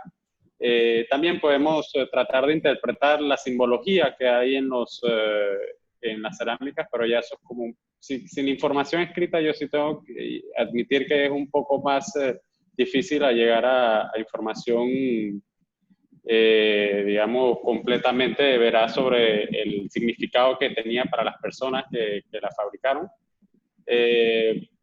Y sobre los alimentos, usualmente para poder, la mayoría de las investigaciones de alimentos no tanto vienen en la cerámica, sino en primera instancia de los restos, los huesos de animales o conchas que encontramos en los sitios.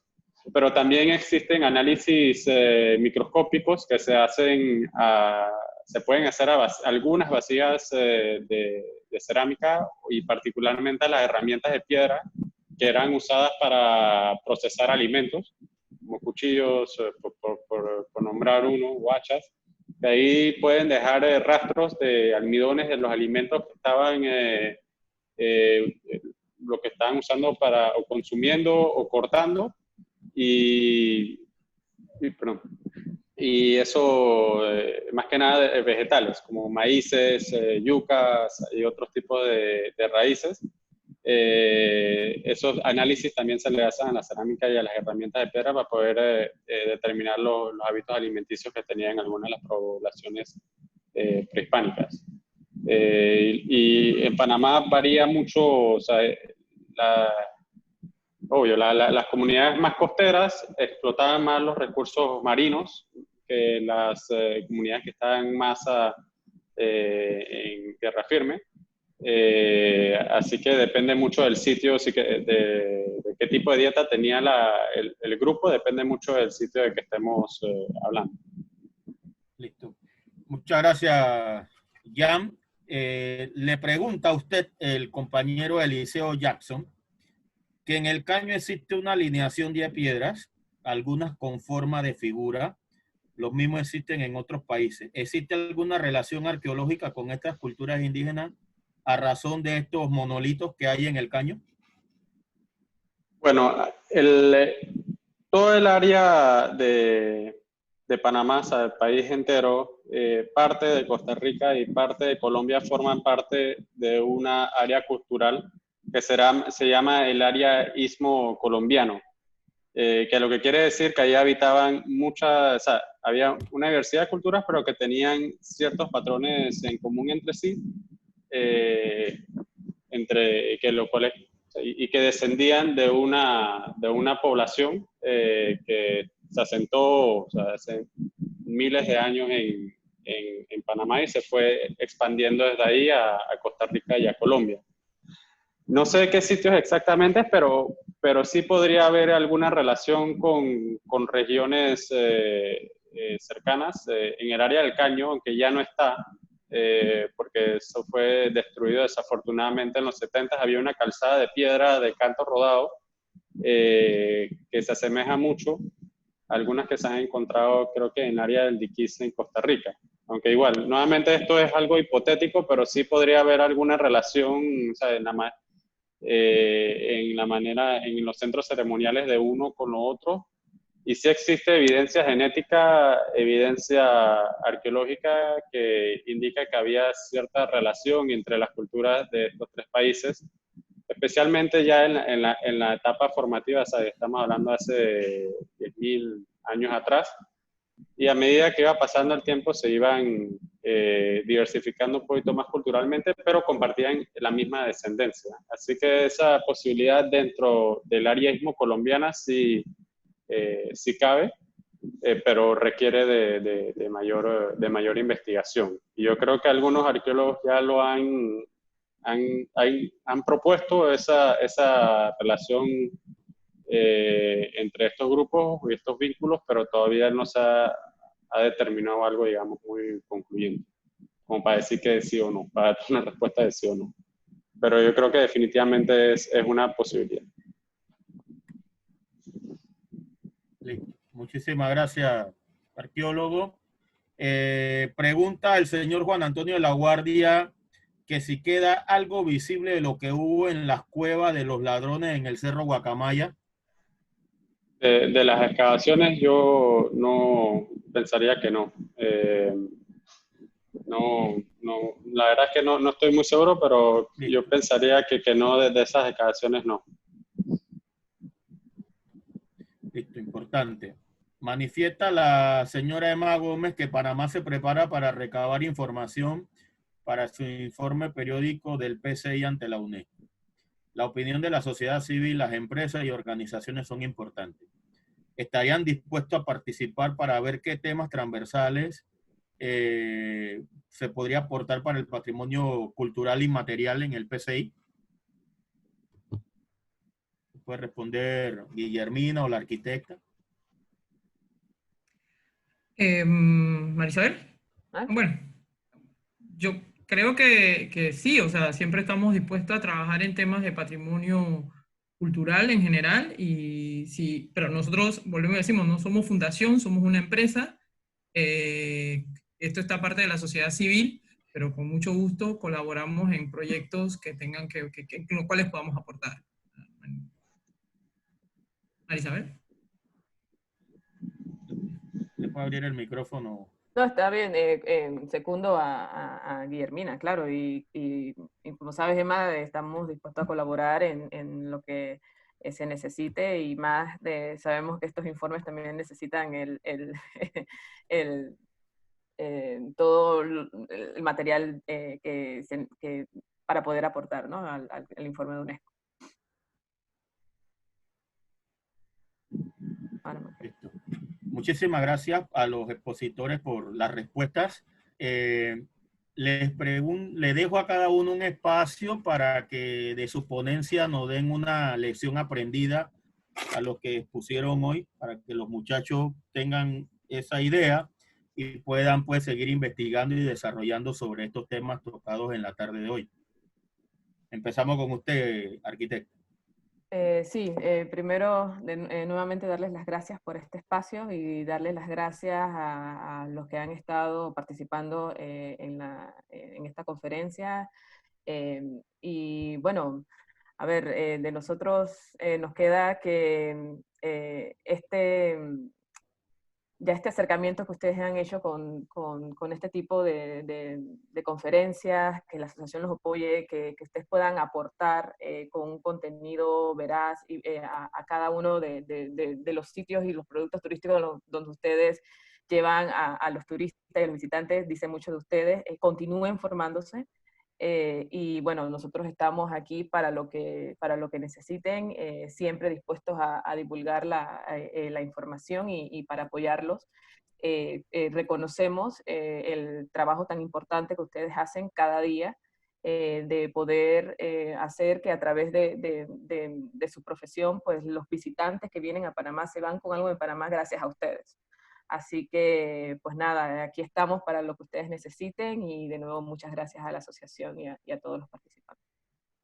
Muchas gracias a usted, arquitecta, por su ponencia. Seguimos con Jan. No, igual que Marisabel, quiero darle gracias a la asociación y también en especial a todos los participantes que han estado interactuando con nosotros. O sea, yo creo que estas interacciones que hemos tenido definitivamente demuestran que hay mucho interés en el tema arqueológico en Panamá y que hay mucho deseo de seguir averiguando más. Y como una de las cosas que yo mencioné y es que mucha de esta información no es fácil de acceder. Está enterrada en artículos científicos que hasta para alguien como yo que hago estas investigaciones no son fáciles de conseguir, o en libros, y también usualmente en otro idioma que no es el español. Pero sí existe. O sea, que sí hay, o sea, hay mucha información sobre el Panamá prehispánico y también de la arqueología colonial. Está surgiendo bastante, sigue surgiendo. Y bueno, aquí es algo que estamos tratando de hacer nosotros desde Antropólogos Asociados y con Educo, es tratar de cambiar eso, ayudar a la difusión, pues. O sea, pues nosotros, como dije, los arqueólogos a veces nos quedamos solamente en los congresos y no salimos al público a dar los resultados de nuestras últimas investigaciones que hemos hecho. Y bueno, muchas gracias por el espacio para poder hablar un poquito sobre el tema de la arqueología prehispánica aquí en Panamá. Espero que les haya sido de provecho. Muchas gracias a ti, Jan, por tu ponencia. Fue excelente. Guillermina, ¿qué enseñanza nos dejas? Durante mucho tiempo, la empresa Antropólogos Asociados con el proyecto Educo estamos tratando de hacer análisis sobre la situación de la divulgación de las investigaciones en Panamá. Sabemos que ustedes han sido, de verdad, durante este nuevo proceso, nuestra nueva normalidad de vida que vamos a tener con esta pandemia, y de verdad que nos llamó mucho la atención de que ustedes crean en la formación continua, y por eso nos atrevimos a presentar esta propuesta a ustedes, y agradezco tanto al presidente de la Guardia como a Rafael la buena aceptación y la difusión que le dieron a este conversatorio. Queremos seguir trabajando de la mano de ustedes. Durante muchos episodios como especie hemos pasado por pandemias y dificultades. Sabemos que ustedes ahorita se están preparando para el turismo del interior, como bien señalaba Marisabel al principio, y para servir prácticamente, difundirnos nosotros a nosotros mismos, ¿no? Y en esa línea, de verdad que cuenten con nosotros para proyectos en conjuntos, que podamos trabajar, y muchísimas gracias porque hemos comenzado 39 y seguimos 39 con todo el problema técnico que hemos tenido de mi parte. Así que les agradezco a todas y a todos por estar aquí durante esta hora y media. Bueno, de mi parte le agradezco a los tres por el tiempo. Como te dije, los problemas técnicos en estos momentos son parte de este tipo de capacitaciones, así que tranquila por esa parte. Bueno, a mí me quedan lecciones aprendidas. Uno, nuestro país en el aspecto arqueológico y antropológico dividido en tres partes: el Gran Chiriquí, el Gran Coclé y el Gran Darién, donde vemos que en la región central es donde se dan más elementos cerámicos, donde predomina lo que es la plástica a través de la pintura, mientras que en la del Gran Darién hay otro tipo de trabajo en plástica, que es el uso de la plástica más al concepto de inserción. Los colores salen de fragmentos vegetales, y lo que nos llama la atención que en la plástica del área central, en los aspectos policromados, se utiliza mucho el color dorado, y todavía hasta el día de hoy no sabemos dónde nace ese color, de qué fibra de vegetal se hizo el mismo. Nos queda lección aprendida desidias administrativas y desidias administrativas y desidias administrativas. Panamá todavía no digitaliza la poca información antropológica, arqueológica, histórica, geográfica que tiene la nación panameña. Entonces, creo que es cuestión de Estado que debemos ya tomar en conciencia la digitalización de la poca información que tenemos en estas ciencias sociales, de que enriquecen el conocimiento histórico y cultural de la República de Panamá. He aprendido que la palabra invasión es de uso correcto, al igual que el contacto entre dos culturas son de uso correcto, pero realmente aquí la evangelización y la colonización, entre comillas, es una neta invasión en la cultura prehispánica nuestra. No hay que tenerle miedo, se lo dice un científico social porque soy sociólogo de profesión. La palabra invasión no es mal utilizada, es correcta. Y así fue, invadieron, se establecieron donde los cacicazgos de nuestros originarios ya estaban establecidos. Panamá la Vieja es uno por la abundancia del pescado, luego el área de Natá, la influencia de la sabana, muchas inundaciones de los ríos, lo que daba nutrientes y fertilización. El primer ganado que tuvo nuestro país, que fue el de venado, que ese era el ganado que existía en nuestro grupo originario. Luego ingresa el vacuno por parte del español, que es el que conocemos más hoy en día. La abundancia del maíz, que fue fundamental. Lo que conocemos hoy como vermicorn era lo que existía en esa época, y luego con la evolución y genética de la física, hoy tenemos un maíz que estamos acostumbrados a ver del tamaño de un bollo, como dijo Guillermina. Entonces, estas son las lecciones aprendidas que nos quedan.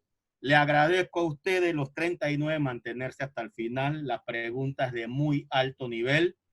En nombre de la vicepresidencia de la Asociación de Guías de Turismo de Panamá, voy a seguir con este proyecto que el presidente también lo avala, de llegar a firmar con el Grupo Educo una serie de seminarios, talleres, una más el área científica de estas ciencias y posiblemente tener capacitaciones en los sitios in situ. Así que queda de mi parte seguir con este proyecto para ver en qué momento ya podemos tener capacitaciones directamente lógicos de nuestro país. Con la arquitecta podemos tocar otros temas de la parte de la restauración y la conservación más adelante, ya que también forma parte del grupo de antropólogos asociados. Tenemos anuncios, sigan las redes sociales, AGTP Oficial en Instagram, AGTP Oficial en Facebook, nuestro canal de YouTube. En los próximos días esta charla estará en el aire para que puedan retroalimentar más información de lo que se ha explicado en ella. Esta semana tenemos tema los aspectos psicológicos de la actividad turística por medio de la psicóloga Silvia Sanjur. Tenemos el día martes a Milagro de la Cruz con el valor de la sonrisa en el turismo, dos temas psicosociales de suma importancia en nuestra actividad y va ligado a lo que mencionó la arquitecta en un momento dado, de que una buena imagen y una buena información más centrada al campo científico y usando las fábulas y las crónicas para complementar, nos deja un mejor entendimiento al turista de que somos capacitados y profesionales. Seguimos el día miércoles con el arquitecto Durán, que nos va a hablar sobre las restauraciones en el aspecto construido. Cerramos con el profesor Edelmis Aldrades el día viernes con el enclave militar parte 2, que ya serían las bases militares en el territorio de la ciudad de Panamá y Colón. Y cerramos la semana y el ciclo de charlas con el doctor Stanley Hecadon, Historia Natural de Panamá, basada en Punta e Isla Galeta. Así que muchísimas gracias. Nuevamente gracias a los tres expositores, los tres magíster, experiencia, dos encargada de la Dirección de Patrimonio Histórico en su momento, el arqueólogo con muy buena investigación, Jan Sebastián, y a nombre de la Cámara Nacional de Turismo y a nombre de la Autoridad de Turismo de Panamá, le damos las gracias y a nuestra house, la joven Jennifer Arauz. Que tengan feliz tarde los profesionales de antropología, de la arquitectura y de la arqueología, y muchas gracias por darnos este espacio. Feliz, que la pasen bien. Feliz tarde, adiós. Gracias a ustedes.